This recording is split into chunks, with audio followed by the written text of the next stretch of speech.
In the next 10 minutes, I'll teach you how to turn your giant and bulky notes into these super short notes which will make any topic easy to revise and easy to remember.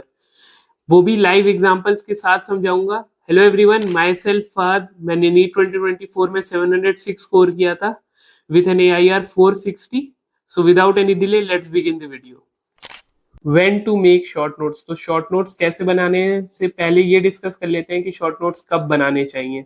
तो ideal time जो होता है short notes बनाने का वो होता है after enough question practice कर लियो आपने उस चैप्टर की एंड आपने 2 बारी एटलीस्ट क्लास नोट्स की रिवीजन कर लियो. ऐसा आपको क्यों करना है मैं बता देता हूँ. अगर आप पहली बारी में चैप्टर के साथ साथ शॉर्ट नोट्स बनाओगे तो आपकी बहुत सारी अनइम्पॉर्टेंट चीजें इंपॉर्टेंट लगेंगी और आप उसको शॉर्ट नोट्स में ऐड कर लोगे. और हो सकता है कि आपको इंपॉर्टेंट चीजें जो है उस टाइम आपको नहीं पता है क्योंकि आपने ना क्वेश्चन प्रैक्टिस करी है ना कुछ किया है, तो आपको इंपॉर्टेंट चीजें अनइम्पॉर्टेंट लगेंगी और उसको आप लिखोगे नहीं.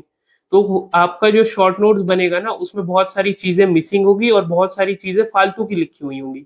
इसलिए ऑलवेज फर्स्ट टू रिवीजन तो हमेशा हमेशा क्लास नोट से ही करना एंड क्वेश्चन प्रैक्टिस इनफ हो जाए उसके बाद ही आप शॉर्ट नोट्स बनाना. क्वेश्चन प्रैक्टिस इनफ मतलब आपने अपने जो भी रेफरेंस बुक या मॉड्यूल सॉल्व कर रहे हो वो कंप्लीट कर लियो at least once. Limit your resources. बच्चे क्या करते हैं कि 20 अलग अलग चीजें लेके बैठ जाएंगे कि कोचिंग से हैंडबुक मिली थी वो रख ली, कोचिंग के मॉड्यूल रख लिए, कोई रेफरेंस बुक भी रख ली, क्लास नोट्स भी रख लिए एंड उसके ऊपर से किसी के शॉर्ट नोट्स पड़े थे उसको भी देख के बना रहे हैं. तो आपको क्या करना है, मैक्सिमम 2 से 3 ही रिसोर्सेज फॉलो करनी है क्योंकि आप जब ये इतने सारे रिसोर्सेज फॉलो करोगे ना तो आपको टाइम बहुत लगेगा शॉर्ट नोट्स बनाने में.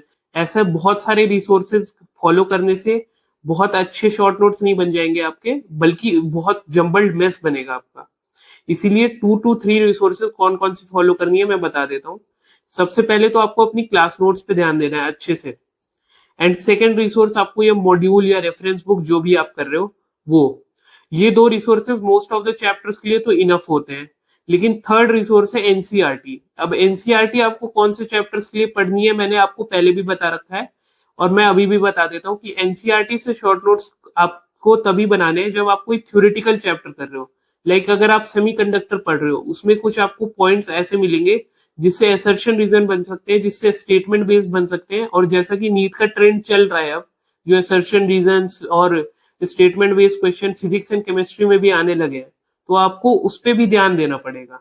तो आप फॉर थ्योरेटिकल चैप्टर्स तो एटलीस्ट एनसीईआरटी पढ़ के उसको अपने शॉर्ट नोट्स में इनकॉर्पोरेट कर लो. बाकी चैप्टर्स की एनसीईआरटी पढ़ने की उतनी जरूरत नहीं है. जो कि कॉन्सेप्चुअल चैप्टर्स हैं उनकी एनसीईआरटी आप स्किप कर सकते हो. लेकिन मैं रिकमेंड करूंगा कि अगर आपके पास टाइम है तो एक बारी एटलीस्ट उसके points to ponder and summary से गो थ्रू कर लो एंड उसमें कुछ अगर पॉइंट इंपॉर्टेंट लगे तो उसको शॉर्ट नोट्स में ऐड कर लो. वरना आप स्किप भी कर सकते हो. मैंने भी मोस्ट ऑफ द चैप्टर्स की स्किप करी थी लेकिन अगर आप कर लोगे तो आप ही का फायदा होगा. अगर आप किसी शॉर्ट नोट्स ढूंढ रहे हो किसी के, मैंने अपने शॉर्ट नोट्स टेलीग्राम पे ऑलरेडी अपलोड कर रखे हैं. आप उसको एज रेफरेंस यूज कर सकते हो. बस ये ध्यान रखना कि आप उसमें सब कुछ ना कॉपी करने लग जाओ. आप उसको बस एक ये यूज करना कि कोई पॉइंट मेरे से ना छूट गया हो शॉर्ट नोट्स में. क्योंकि मैंने शॉर्ट नोट्स अपने हिसाब से बनाया है. मैंने उसमें आप जो अपने शॉर्ट नोट्स बनाओगे ना उसको खुद से पर्सनलाइज करो, उसमें खुद से पॉइंट्स हाईलाइट करो कि आप क्या भूल रहे हो. अब वीडियो के मेन टॉपिक पे आ जाते हैं जो कि है how to make short notes plus subject wise strategy. में इसमें बताऊंगा कि आपको शॉर्ट नोट्स सब्जेक्ट वाइज कैसे बनाने हैं. तो पहले मैं इसमें कुछ जनरल पॉइंट्स बता देता हूँ कि शॉर्ट नोट्स में लिखना क्या क्या होता है. तो सबसे पहले आप क्लास नोट्स उठाओगे अपने एंड उसमें से आपको फर्स्ट ऑफ ऑल फॉर्मूलाज लिखने हैं, इंपॉर्टेंट फॉर्मूलाज जो भी है. बस बेसिक फॉर्मूलाज याद रखना कि बेसिक फॉर्मूला आप शॉर्ट नोट्स में ऐड ना करते जाओ. जैसे कि F=ma है, ये कोई फॉर्मूला लिखने लायक नहीं है अपने शॉर्ट नोट्स में, तो ऐसे फॉर्मूलाज ऐड मत करना. खाली इंपॉर्टेंट फॉर्मूलाज ऐड करना. उसके बाद इंपॉर्टेंट केसेस ऐड करना है. जैसे फ्लूइड का चैप्टर में से एग्जाम्पल लूं मैं तो एक क्वेश्चन होता है जिसमें छोटे छोटे ड्रॉप मिलके बड़ा ड्रॉप बन रहे हैं, वैसे केसेस हो गए. रॉकेट प्रोपल्शन हो गया एनएलएम का, वो सब केसेस आप ऐड करोगे. एंड फिर इंपॉर्टेंट टाइप ऑफ क्वेश्चन जैसे ब्लॉक ओवर ब्लॉक वाला क्वेश्चन आता है फ्रिक्शन से, तो वो वाले क्वेश्चन आप शॉर्ट नोट्स में ऐड करोगे कि ये क्वेश्चन आएगा तो इसको सॉल्व करने का मेथड क्या होता है. जो भी क्वेश्चन में आपको दिक्कत होती हो, जो भी क्वेश्चन आपको इंपॉर्टेंट लगते हो वैसे. एंड फिर आपको मॉड्यूल उठानी है. सो मॉड्यूल में से आपको क्या आउट करना है, मॉड्यूल या कोई सी भी बुक. सबसे पहले तो सेम एज क्लास नोट्स जो मैंने बताया ऊपर, लेकिन मॉड्यूल में से आपको 2 चीजें और करनी है. मॉड्यूल में से पहले आपको इंपॉर्टेंट थ्योरेटिकल क्वेश्चंस हाईलाइट करने हैं कि आपको कौन से शॉर्ट नोट्स में ऐड करने हैं, क्योंकि ऐसा हो सकता है ना कि उसमें कुछ ऐसे पॉइंट्स होंगे जो कि फ्रेम किए जा सकते हैं थ्योरेटिकल क्वेश्चंस में, हो सकता है असर्शन रीजन में फ्रेम किया जाए, स्टेटमेंट में फ्रेम किया जाए, ये नॉर्मल थ्योरेटिकल क्वेश्चन में ही फ्रेम करके आपको दे दिया जाए, तो आप उसमें कंफ्यूज ना हो, इसीलिए आपको उसको भी शॉर्ट नोट्स में ऐड कर लेना है। फॉर एग्जाम्पल ये देखो, ये मेरे एनएलएम के शॉर्ट नोट्स हैं। अब मैं इसमें दिखाता हूँ आपको कि मैंने क्या क्या लिखा है। मैंने स्टार्ट ही रॉकेट प्रोपल्शन से की है। मैंने इसमें ना न्यूटन का फर्स्ट सेकंड थर्ड लॉ, जो कि बेसिक चीजें हैं, मैंने स्किप की है, देख सकते हो। मैंने रॉकेट प्रोपल्शन का केस लिखा है। उसके बाद ये टाइप ऑफ क्वेश्चन है जिसमें स्प्रिंग से ब्लॉक अटैच्ड है। उसके बाद ये स्ट्रिंग कटिंग का वाला क्वेश्चन है। फिर ये टाइप ऑफ क्वेश्चन है, ये केसेस हैं। एंड यहाँ पे देखो, ये थ्योरेटिकल मैंने पॉइंट्स भी इसी में ऐड कर रखे हैं कि friction does not depend on the area and contact, only material. और नीचे यहाँ पे मैंने एक और असर्शन रीजन जो मेरे पेपर में आया था वही ऐड कर रखा है। If theta increases from 0 degree then contact force remain constant till tan theta is equal to mu and then decreases. तो ये सब चीजें जो मेरे पेपर में आई थी वो भी मैंने इसी में ऐड करके रखा है। जैसे यहाँ पे एक और थ्योरेटिकल पॉइंट है, rolling friction is less than sliding friction, क्योंकि एरिया इन कॉन्टैक्ट लेस होता है। तो ये ऐसे शॉर्ट नोट्स बनाने आपको, देख सकते हो इसमें कुछ भी बेसिक चीजें नहीं लिखा हुआ है, खाली type of question, important cases, ये सब लिख रखे हैं मैंने। अब आप अपनी नीड के हिसाब से बनाओगे। हो सकता है कि किसी बच्चे को न्यूटन के उसमें भी दिक्कत आती हो, फर्स्ट सेकंड थर्ड लॉ याद करने में, तो उसको भी शॉर्ट में कैसे लिखना है मैं बताता हूँ। आपको ये नहीं लिखना है उसमें कि first law moment of inertia पूरी डेफिनेशन लिख रहे हो। तो उसमें आपको क्या करना है कि लिखा है फर्स्ट, उसके आगे लिख दिया इनर्शिया, उसके बाद लिखा है F is equal to 0 then a is equal to 0, बस इतना, खत्म। अब सब्जेक्ट वाइज स्ट्रेटेजी पे आ जाते हैं। तो सबसे पहले इनऑर्गेनिक से शुरुआत करते हैं। तो इनऑर्गेनिक में आपको चैप्टर वाइज शॉर्ट नोट्स बनाने की तो कोई जरूरत नहीं है। आप एक सिंगल शीट बना सकते हो जिसमें आप ये सारे पॉइंट्स लिखोगे जो आप पॉइंट्स भूल लो, जिसको मैं फैक्ट शीट भी बोलता हूँ, जो आप टेस्ट के बाद भी बना सकते हो, क्वेश्चन प्रैक्टिस के बाद भी बना सकते हो। जो पॉइंट्स आप बार बार ही भूल जाते हो उसको एक शीट पे लिख लो, एक चैप्टर के, बस उतना इनफ होता है। आप एक ट्रेंड शीट भी बना सकते हो उसके अलावा, जिसमें आप ये सारे ट्रेंड्स लिख दो, जैसे ग्रुप 13 का मेल्टिंग पॉइंट, बॉइलिंग पॉइंट, ये सारे जो ट्रेंड्स होते हैं प्रेजेंट एनसीईआरटी के अंदर, वो आप लिख सकते हो। वरना आप एनसीईआरटी के बगल में भी लिख सकते हो। लेकिन मैं बार बार एनसीईआरटी रिवाइज नहीं करता था, तो मैंने इसकी एक अलग से ही शीट बना के रख ली थी अपने पास। इसके बाद आप बायो पे आ जाते हैं। तो बायो में आपको क्या करना है, बायो में आपको एक सिंगल फैक्ट शीट बनानी है, वैसे ही जैसे इनऑर्गेनिक में बनाई आपने पॉइंट्स के लिए जो आप भूल रहे हो बार बारी। उसके अलावा आप चैप्टर्स जैसे होते हैं जिसमें एग्जाम्पल्स और डेटा बहुत ज्यादा होता है, जैसे कि बायोडाइवर्सिटी हो गया, माइक्रोब्स हो गया, मॉर्फोलॉजी हो गया, तो इन सब मैंने क्या किया था ना, मैंने एक एग्जाम्पल्स और डेटा की एक अलग से शीट बना ली थी। जैसे यहाँ पे आप देख सकते हो, ये मॉर्फोलॉजी के मेरे शॉर्ट नोट्स हैं।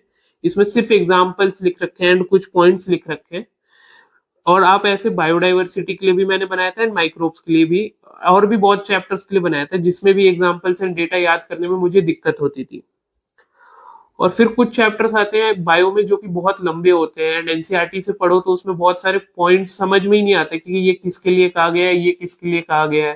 तो मुझे एनाटमी में बहुत दिक्कत होती थी, तो मैंने एनाटमी के लिए भी एक ऐसा एक पॉइंट वाले शॉर्ट नोट्स बनाए थे जिसमें मैंने सब कुछ लिख रखा है, देख सकते हो। जैसे यहाँ पे मैंने फ्लो चार्ट्स में भी लिख रखा है कि कैसे कैसे होता है, एंड डायग्राम से भी मैंने एक्सप्लेन करने की इसमें कोशिश करी है खुद से। इससे क्या होता था, मुझे दिक्कत होती थी, लेकिन आप अगर आपके पास क्लास नोट्स हैं पहले से प्रॉपर तो आप वो फॉलो कर सकते हो। ये तो मैंने इसलिए बनाई थी क्योंकि मेरे पास क्लास नोट्स नहीं थे रिवीजन के लिए, और एनसीईआरटी में एनाटमी की रिवीजन करने में दिक्कत आती थी, उसमें बहुत सारे पॉइंट्स लिखे होते थे। यहाँ पे देखो आप, जैसे इसी में मैंने मिस्टेक्स भी ऐड कर रखी हैं, जो मेरे पेपर में गलती हुई वो मैंने यहीं पे मार्क करके लिख लिया था, डिब्बा बना के लिख लिया कि अगली बार ये गलती नहीं होगी, जो शॉर्ट नोट्स रिवाइज करके ही जाऊंगा मैं तो। एंड फिर नेक्स्ट सब्जेक्ट पे आ जाते हैं जो कि है ऑर्गेनिक केमिस्ट्री। तो ऑर्गेनिक केमिस्ट्री में आपको दो टाइप के चैप्टर मिलते हैं, एक तो जीओसी मिल जाता है एंड बायोमोलिक्यूल्स मिल जाता है, एंड उसके अलावा आपको रिएक्शन वाले चैप्टर्स मिल जाते हैं। तो जीओसी में आपको क्या क्या लिखना है, जीओसी में आपको ट्रेंड्स और ऑर्डर्स जो होते हैं, जैसे कि एसिडिक स्ट्रेंथ, बेसिक स्ट्रेंथ और स्टेबिलिटी के कुछ एक्सेप्शन वाले ऑर्डर्स होते हैं, उन सबको आपके शॉर्ट नोट्स में ऐड करना है। उसके बाद आपको इंपॉर्टेंट केस और रूल्स ऐड करने हैं, जैसे रूल्स होता है जिससे आपको इनैंशियोमर, डायस्टीरियोमर, ये सब आइडेंटिफाई करना होता है, वो वाले रूल्स आपने लिख लिए। उसके बाद आपको कुछ एक्सेप्शंस होते हैं एंटी एरोमेटिसिटी के, लेकिन ये सब एक्सेप्शंस भी आपको शॉर्ट नोट्स में ऐड कर लेने हैं। अब फिर रिएक्शन चैप्टर्स पे आ जाते हैं, जैसे कि एल्डिहाइड, कीटोन, हाइड्रोकार्बन्स, ये सब। तो इसमें आपको सबसे पहले तो एक रिएक्शन शीट बनानी है, बहुत बेसिक चीज है। इस साइड आपने रिएक्शन का नाम लिखा, उसके बाद आपने रिएजेंट लिखा, और दूसरे साइड आपने लिखा टाइप ऑफ रिएक्शन क्या है, आरडीएस क्या है, रेट ऑफ रिएक्शन क्या है, इंटरमीडिएट क्या बना, और एक्सेप्शन क्या है उस केस का। जैसे कि यहाँ पे मैंने अपने ये मेरे ही शॉर्ट नोट्स है, जो जैसे ये हेलोजिनेशन की रिएक्शन है, तो मैंने रिएजेंट लिख रखा है कि X2 देता है विथ H म्यू। सो इसमें फर्स्ट ऑफ ऑल मैंने टाइप ऑफ रिएक्शन लिख रखी है कि फ्री रेडिकल सब्सटीट्यूशन रिएक्शन है। आरडीएस भी मैंने लिख रखा है यहाँ पे, एंड ये देखो यहाँ पे मैंने रेट ऑफ रिएक्शन भी लिख रखा है इसी में। उसके बाद मैंने इसमें कुछ एक्सेप्शंस होते हैं, जो कि HI का एक्सेप्शन है, वो भी मैंने यहीं पे ऐड कर रखा है। इसमें मैंने इंटरमीडिएट तो कोई नहीं इंटरमीडिएट भी मैंने यहाँ पे लिख रखा है ऊपर। अगर आप देखोगे तो आरडीएस वाले स्टेप में इंटरमीडिएट भी कवर हो गए। एंड इसके बाद रिएक्शन कॉपी बनानी है आपको। एक रिएक्शन कॉपी से क्या फायदा होगा ना, ये देखो जैसे मैंने ये रिएक्शन कॉपी में पूरा फिनॉल का चैप्टर जो है वो मैंने एक ही क्वेश्चन में पूरा कवर कर रखा है। इससे क्या है कि आपका एक्टिव रिवीजन होगा। एक तो पहली बात, एक्टिव रिवीजन करने से आपको ज्यादा देर तक याद रहता है। जैसे मैंने यहाँ पे नेम रिएक्शन याद करने में दिक्कत होती थी, तो मैंने यहाँ पे रिएक्शन के नाम लिख लेता था, और उसके बाद फिर दिमाग लगाता था कि मैं, हाँ, इसमें कैसे हो सकता है, ये कैसे सॉल्व हो, ये कैसे रिएक्शन का ये रिएजेंट आएगा। तो ये सब दिमाग में जब करते हो ना, तो आपको ज्यादा देर तक याद रहता है। उसके बाद मैंने एक तीसरी चीज बनाई थी, एनसीईआरटी की थ्योरी के पॉइंट्स को अलग से एक पेज पे लिखा था, जो कि 2-3 पेज में मेरे खत्म हो गई थी। इसमें मैंने थोड़े से असर्शन रीजन के क्वेश्चंस लिखे थे, जैसे कि ये HCl HI पेरोक्साइड इफेक्ट क्यों नहीं दिखाते हैं, ये वाला मैंने लिखा था। एंड बाकी कुछ चीजें लिखी थी कि कोल गैस का कैसे डिस्टिलेशन होता है, हाइड्रोकार्बन में क्या क्या आता है, एंड ये सब। बाकी इसमें मैंने ज्यादा कुछ नहीं लिखा था, बाकी चीजें तो क्लास नोट्स में कवर हो जाती है, लेकिन जो क्लास नोट्स में नहीं हुई थी वो मैंने यहाँ पे अलग से लिख ली थी, एनसीईआरटी थ्योरी पॉइंटर। इसके बाद फिजिक्स एंड फिजिकल केमिस्ट्री का तो मैंने ऊपर ही मोस्टली कवर कर दिया है, जो मैंने क्लास नोट्स और मॉड्यूल का आपको बताया, उसी से आपको एक अच्छा आइडिया लग गया होगा। यहाँ पे 2 चीजें और मैं बता देता हूँ। जैसे फिजिकल केमिस्ट्री में ना आपको पूरे पूरे सारे फॉर्मूलाज लिखने हैं, क्योंकि इसमें जो फॉर्मूले होते हैं वो बड़े बड़े होते हैं, इजीली फॉरगेटेबल होते हैं। और आपको कांस्टेंट्स लिखने हैं विथ यूनिट। जैसे आर की वैल्यू 3 अलग अलग यूनिट में 3 अलग अलग होती है, क्वेश्चन में आपको कौन सा यूज करना है उस पर डिपेंड करता है। और ये लोग ऑप्शन भी ऐसे ही सेट करते हैं कि अगर आपने गलत यूज कर लिया कैलोरी में, अगर आपको आंसर निकालना था और आपने किलो जूल वाला यूज कर लिया, तो आपका आंसर उसमें मैच तो कर जाएगा लेकिन गलत होगा। ऐसे ही ये लोग ऑप्शन भी सेट करते हैं। सो आपको संभल के करना है ये सब। कॉन्स्टेंट्स की वैल्यू को आपको उनके यूनिट के साथ याद रखना है। अब वीडियो का मेन टॉपिक तो खत्म हो चुका है। अब मैं आपको कुछ इंपॉर्टेंट टिप्स बताता हूँ, जिससे आपकी शॉर्ट नोट्स एक लेवल और ऊपर चले जाए। तो जैसे कि आपको जो भी कॉन्सेप्ट हार्ड लगता है अपने क्लास नोट्स में, उसको आपको क्या करना है ना, कि अपने वर्ड्स में लिखना है। अपने शॉर्ट नोट्स में अपने वर्ड्स में या अपने लैंग्वेज में ऐड करके लिखो, जिसमें भी आप कंफर्टेबल हो। मैं भी कुछ चीजें हिंदी में लिख देता था वहां पे, जो भी मुझे समझ नहीं आती थी, क्योंकि इससे क्या होगा, आपकी कंसेप्चुअल क्लैरिटी बढ़ती है। और उसके बाद आप फ्लो चार्ट्स और डायग्राम्स को इंक्लूड करने की कोशिश किया करो अपने शॉर्ट नोट्स में। देखो जैसे मैंने अपने सर्कुलेशन वाले में ये यूज कर रखा है अपना, ये atrial systole, ventricle systole, joint diastole, first voice कौन सी आ रही है, सेकंड वॉइस कब आ रही है। तो इससे क्या होता है ना, कि आप जब फ्लो चार्ट्स डायग्राम का यूज करते हो तो आपको विजुअलाइज होता है ये सारी चीजें। जैसे अगर मुझे कोई पाथवे बनाना है, वो मैं ऐसे चार्ट में बना दूंगा। मुझे कोई पाथवे बनाना है तो मैं उसको वर्ड्स में लिखने की जगह वो चार्ट में बना दूंगा। मान लो कि मुझे ब्लड सर्कुलेशन का ही बनाना है, तो मैं ऐसे एक डायग्राम बना दूंगा, हार्ट का बना दिया, और उसके बाद एक यहाँ से ऐसे कनेक्ट कर दिया, और यहाँ पे बॉडी, यहाँ पे लंग्स, बस हो गया। इसके बाद मैंने यहाँ पे लेबलिंग कर दी थोड़ी सी, इतना काफी होता है। थोड़ा सा बस विजुअलाइज कर लोगे आप, तो आपको थोड़ी सी इजीली याद होती है चीजें। और अब मैंने ये चीज पहले भी बता दी कि जब आप शॉर्ट नोट्स बना रहे हो तो उसमें थोड़ी सी जगह नीचे छोड़ देनी है हर टॉपिक के बाद, कि आपको जो भी चीज नई चीज पता चले। हो सकता है आपने एनसीईआरटी वापस रिवाइज की, या हो सकता है आपको टेस्ट दिया, आपने जो पहले कुछ वीक था आपका वो थोड़ा सा स्ट्रांग हो गया, आपको कुछ नया पता चला, तो उसको आपने उसी के नीचे जाके ऐड कर लिया।